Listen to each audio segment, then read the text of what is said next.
Hello and welcome to Truth Tuesdays. I'm Pastor Ken Martin, and I'm excited to see you.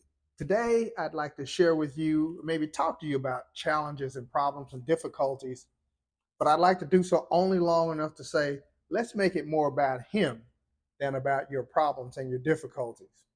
Since He knew you in advance, since He knew that this thing that you're facing, this challenge you're facing, was coming and He allowed it, since the Father knows everything about you. Luke 12:7 says he even knows the number of hairs on your head. Isaiah 43:4 says you are precious and honored in God's sight. Psalm 139:16 says that the number of your days have been known by the Lord.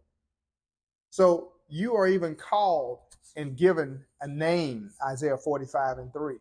He knows who you are. He knows what's going on with you before it even happens, and he knows how you need to get out of it. So why not make everything about him more about him than it is about what you're experiencing?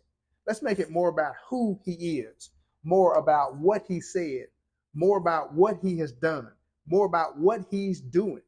Make those things greater in your mind, in your heart, in your words than the challenges, the storms that you're facing in your life. By the way, if you're a disciple of Jesus's and you have storms in your life, have you spoken to them?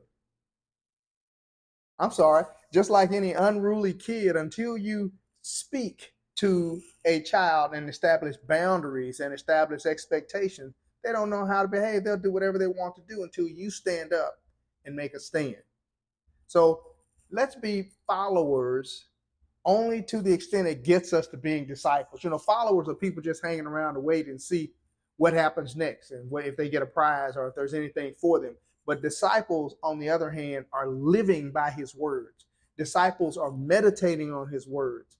Disciples are endeavoring to treat situations the way he would, say whatever he would say, do whatever he would do, be however he would be. And in all cases, you see Jesus, he's submitted to the will of the Father. He's grateful for his relationship with him. He's optimistic. He's at peace. He's not worried about a storm. He'll speak to the storm and go back to sleep. He made it more about his relationship with his Father and his kingdom assignment instead of the situations he faced.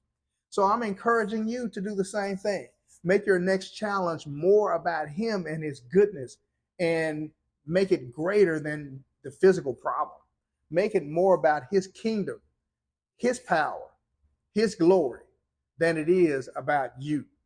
Make it more about the calm faith that you have in him, that even if you don't see how things will turn out, you know how much he loves you.